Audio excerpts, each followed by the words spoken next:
அனைவருக்கும் தினம் ஒரு தகவல் சார்பாக இனிய வணக்கங்கள். இன்றைக்கி நம்ம பார்க்க போகிற பதிவு நாளை வந்திருக்கக்கூடிய சக்தி வாய்ந்த ஸ்ரீராம நவமி. ராமபிரான் அவதரித்த அற்புதமான இந்த நாள், மகாவிஷ்ணுவை மனித அவதாரம் எடுத்து இந்த பூமியில் பிறந்த ஒரு அற்புதமான நாளை தான் ராமநவமியாக நம்ம இந்தியா முழுவதுமே, நம்ம உலகம் முழுவதுமே கொண்டாடி வழிபடுகின்றோம். நாளை தினம் ராமபிரானை யார் நினச்சி வழிபட்டாலுமே போதும், கண்டிப்பாக நம்முடைய வாழ்நாள் துன்பங்கள் எல்லாமே போகும், தீராத நோய் நொடிகள் எல்லாம் விலகும். குறிப்பாக குடும்பத்தில் நமக்கு என்றைக்குமே சந்தோஷம் மட்டுமே தாங்க இருக்கும். அப்படிப்பட்ட ஒரு அற்புதமான ஒரு நாள் தான் நாளைக்கு வந்திருக்க ராமநவமி. நாளைக்கு நம்ம காலையில் ஏந்திரிச்ச உடனே, கண்விழித்த உடனே நீங்கள் சொல்லக்கூடிய அற்புதமான ஒருவரி மந்திரம். இந்த ஒரு மந்திரத்தை நம்ம சொல்ல ஆரம்பித்த அடுத்த அந்த ஒரு க்ஷணத்திலிருந்தே நம்முடைய வாழ்க்கையே மாறும். ஏன்னா வாழ்க்கையை மாற்றக்கூடிய அற்புதமான ராம மந்திரத்தை நாளைக்கு வந்திருக்கக்கூடிய ராமநவமி நாளில் நம்ம சொன்னாலே போதும், நிச்சயமாக பல அதிசயங்கள் நம்ம வாழ்க்கையில் நடக்கும். அப்படிப்பட்ட ஒரு சக்தி வாய்ந்த பதிவு தான் இப்போ நம்ம பார்க்க போகிறோம். பதிவுக்குள்ளே போகிறதுக்கு முன்னாடி நம்முடைய சேனலை நீங்கள் இப்போ வரைக்கும் சப்ஸ்கிரைப் பண்ணாமல் பார்த்துட்ருக்கீங்கன்னா கண்டிப்பாக சப்ஸ்கிரைப் பண்ணிக்கோங்க. அப்போ தான் எங்களுடைய எல்லா நல்ல நல்ல பதிவுகளுமே உடனுக்குடனே வரும். பக்கத்தில் இருக்கக்கூடிய பெல் பட்டனை மறக்காமல் கிளிக் பண்ணிக்கோங்க. இப்போ பதிவை பார்க்கலாம். ராமநவமி அப்படின்னாலே நவமி திதியும் புனர்பூச நட்சத்திரமும் சேர்ந்து வந்திருக்கக்கூடிய ஒரு அற்புதமான நாள் தான். நாளைக்கு நமக்கு இந்த ராமநவமியானது எப்போ அந்த கரெக்டான நேரத்தில் வந்திருக்கு அப்படின்னு கேட்டிங்கன்னா, இன்று 26ஆம் தேதி மார்ச் மாதம் மதியம் 2:57 மணிக்கு துவங்குகின்ற நவமி திதி நாளைக்கு நண்பகல் 12:52 மணி வரைக்கும் இருக்குது. புனர்பூச நட்சத்திரம் 26ஆம் தேதி மார்ச் இன்னைக்கு ராத்திரி 7:06 மணிக்கு துவங்கி நாளை மாலை 5:08 மணி வரைக்கும் இருக்குது. நமக்கு அப்போ அதாவது புனர்பூசம் நட்சத்திரமும் இருக்கணும், நவமி திதியும் இருக்கணும். அப்படி அந்த கணக்கில் நமக்கு 27ஆம் தேதி நாளைக்கு தான், வெள்ளிக்கிழமை தான் ராமநவமியை நமக்கு அனுஷ்டிக்கப்படுது. அப்படி நம்ம இது மாதிரி ராமநவமி நம்முடைய வீட்டில் செய்யக்கூடிய அந்த வழிபாட்டு நேரம் நமக்கு எப்போ வருதுன்னு கேட்டிங்கன்னா, நீங்கள் நாளைக்கு காலையில் நம்ம வழிபடலாம். அதாவது காலையில் 6 மணிலேருந்து 7:20 மணிக்குள்ளே நீங்கள் வழிபடலாம். இல்லாட்டி 9 மணிலேருந்து 10:20 மணிக்குள்ளே நீங்கள் வழிபடலாம். பொதுவாகவே இந்த ராமநவமியுடைய வழிபாடுகள் நமக்கு பகல் பொழுது, அந்த பொழுதில் தான் வழிபாடு பண்ணுவாங்க. ஏன்னா அந்த உச்சிக்கால பொழுது நேரம் இருக்குது பார்த்தீங்களா, அந்த நேரத்தில் தான் ராமபிரான் அவதரித்தார்னு ஒரு ஐதீகம் இருக்குது. இந்த நாளில் நம்ம விரதங்கள் இருந்து மனமுருகி இறைவனை வேண்டிக் கொண்டாலே குடும்பத்தை விட்டு யாரெல்லாம் தனியாக பிரிஞ்சிருக்காங்க, ஒரு கணவன் மனைவிக்குள்ளே ஒரு பிரிவு இருக்குது, ஒரு டைவர்ஸ் கேஸ் வரைக்கும் ஆனவங்க கூட இந்த விரதத்தை நம்ம எடுத்தோன்னா நிச்சயமாக கணவன் மனைவி சேருவாங்க. குடும்ப நலம் நமக்கு நல்லபடியாக பெருகும், நல்லபடியாக ஒரு செல்வங்கள் சேரும், தீராத நோய்கள் தீரும். இப்படி நம்ம நினச்ச விஷயங்கள், நாடிய பொருட்கள் எல்லாமே கைகூடுங்கிற ஒரு ஐதீகம் இருக்குது. அப்படி விரதங்கள் இருக்க முடிஞ்சாலும் சரி, விரதங்கள் இருக்க முடியாட்டியும் சரி, நம்ம எளிமையான ஒரு வழிபாட்டு முறை நம்முடைய வீட்டில் செய்யலாங்க.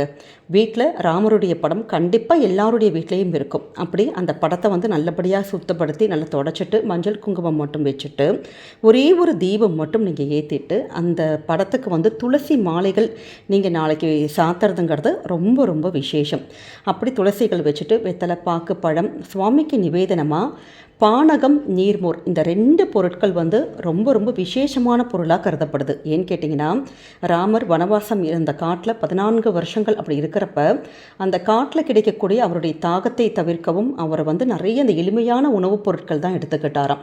அப்படி இந்த நீர்மோரும் பானகமும் அதை நினைவூட்டும் விதமாக தான் நம்ம எல்லா வருடமும் இந்த ராமநவமிக்கு ராமருக்கு இஷ்டமான இந்த பொருட்களை வைக்கிறோம். அதனால் கண்டிப்பாக நீர்மோருங்கிறது எல்லாராலையுமே செய்ய முடியும் தான். அந்த நீர்மோரும் பானகமும் அப்படி அதெல்லாம் பண்ண முடியலமா அப்படிங்கிறங்க, வெறும் வெத்தலை, பாக்கு, பழம் மட்டும் வச்சுட்டு ஒரே ஒரு தீபம் மட்டும் நீங்கள் ஏற்றிட்டு துளசி இலைகள் அந்த பஞ்சபாத்திர தண்ணியில் வச்சுட்டு ஆத்மார்த்தமாக ராமபிரானை நம்ம வழிபட்டாலே போதும். நாளைக்கு ராமாயணம் படிக்கிறது, கம்பராமாயணம் படிக்கிறது, உங்களுக்கு தெரிந்த மந்திரங்கள், ஸ்லோகங்கள் இது எல்லாமே சொல்கிறது விசேஷம். ஆனால் நாளைக்கு காலையில் தூங்கி ஏந்திரிச்ச கையோட முதல் வேலையாக நம்ம சொல்லக்கூடிய அற்புதமான மந்திர வார்த்தை என்னன்னு கேட்டிங்கன்னா, ராமா ராமா ராமா.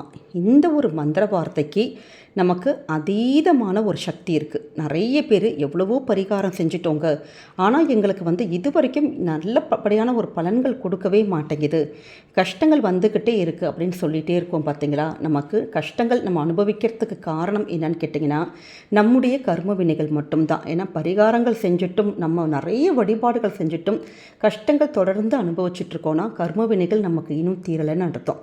அப்படிப்பட்ட அந்த கர்ம வினைகள் நம்ம வந்து இது மாதிரியான ராம நாமத்தை யார் ஒருத்தங்க இப்படி சொல்ல தொடங்குகிறோமோ நிச்சயமாக கர்ம வினைகள் எல்லாமே கரைக்கின்ற சக்தி இந்த நாமத்துக்கு இருக்குது. ஏன்னா இந்த ஒரு வார்த்தை வந்து நமக்கு 4 வேதங்களையும் சொல்லுவதற்கான ஒரு பலன் தரக்கூடிய சக்தி வாய்ந்த வார்த்தை. அதனால தான் நாளைய தினம் இந்த ஒரு வார்த்தையை மட்டும் உங்கள் வாழ்க்கையில் நீங்கள் தொடங்கி பாருங்கள். நிச்சயமாக எதிர்பாராத பல அதிசயங்கள் எல்லாமே நல்ல நல்ல விஷயங்கள் நம்முடைய குடும்பத்தில் வாழ்க்கையில் எல்லாமே ஒவ்வொன்றா நடக்க ஆரம்பிக்கும். சில மந்திர ஜபங்களுக்கு ஒரு குரு வேணும்னு சொல்லுவாங்க. ஆனால் இந்த ராமநாம ஜபத்துக்கு மட்டும் குருவே நமக்கு வந்து வேண்டாம். ஏன்னா குருவோ மூலமாகவே நமக்கு வந்து சொல்லணுங்கிற கட்டாயங்கள் எதுவுமே கிடையாது. இந்த ராம நாமமே தான் தனக்குள்ளே ஒரு குருவை கொண்டுள்ளது அப்படின்னு அர்த்தம். அதனால தான் நாமமே தான் பிரமம், நாமமே தான் குரு, நாமமே தான் எல்லாமே. அதனால தான் இந்த ராம நாமத்தை எப்பெல்லாம் முடியுதோ காலையில் படுக்கையில் இருந்து ஃபஸ்ட்டு எழுந்திரிச்சு கண் விழிக்கிறீங்களோ, கண்ணை திறந்து இப்படி உட்காருவோம் பார்த்தீங்களா, அப்படி எழுந்திரிச்ச அந்த க்ஷணமே இந்த ஒரு மந்திர வார்த்தையை நம்ம சொல்லி அந்த நாள் முழுக்க ராமநாமத்தை நம்ம சொல்ல ஆரம்பித்தாலே போதும்.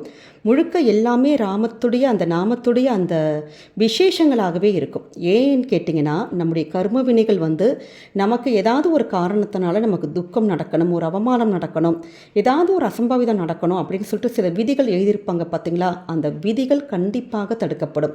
இல்லாட்டி நமக்காக இந்த ராம நாமத்துக்காகவே அந்த பாதிப்புகளே இல்லாமல் நமக்காக மாற்றி அமைக்கப்படுங்கிற ஒரு ஐதீகங்கள் இருக்குது. ஏன்னா இந்த ஒரு மந்திரம் ஒரு ப்ரொடெக்ஷன் லேயராக நம்மளை வந்து இருந்து காக்கும். அதனால தான் இந்த மந்திரத்தை பல முன்னோர்கள் ஆன்மீக பெரியோர்கள் எல்லாருமே நமக்கு சொல்லியிருக்காங்க. நம்ம குளிக்காமல் இந்த மந்திரத்தை சொல்லலாமா அப்படின்னு நிறைய பேருக்கு ஒரு கேள்வி வரும். ஏன்னா எந்த இடத்துலையுமே எந்த நிலைமையிலையுமே ராமநாமத்தை நம்ம தாராளமாக சொல்லலாம். சாப்பிட்றதுக்கு முன்னாடி சொல்லலாம், சாப்பிட்டுட்டு இருக்கிறப்ப சொல்லலாம். ஏன்னா இறைவனுடைய நாமமும் ஒன்று தான்.